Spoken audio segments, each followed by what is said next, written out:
Предполагам, ти си брат на дядо? Деси. Да. Никой не ми е говорил за теб. Скарахме се. Аз разбрах, че си бил информатор на тайната полиция. Нищо не ми обягва. Все още се наслаждавам малко да наблюдавам птиците. I'm a detective for the local police department. You recognize this girl? Аз го познавам. Защо не мога да си го представя да отвлича или да убива някого? So nobody's catching your eye? I didn't say that.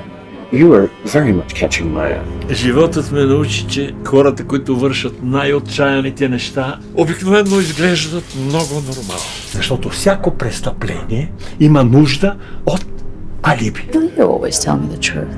Oh God, no. I don't have the courage for that. Could it sure be that bad? Стоян го мисля за убиец. Изобщо не одобрявам факта, че се опитваш да се намесиш в личния ми живот. Дори ти не си честен с мен. За кое? Магиосникът?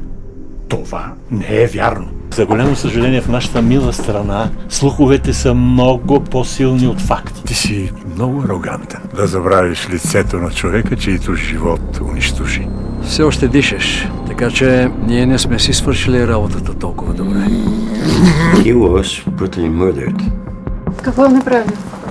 Става въпрос за това, което не е направило. Силата защитава властта, а другите плащат цената.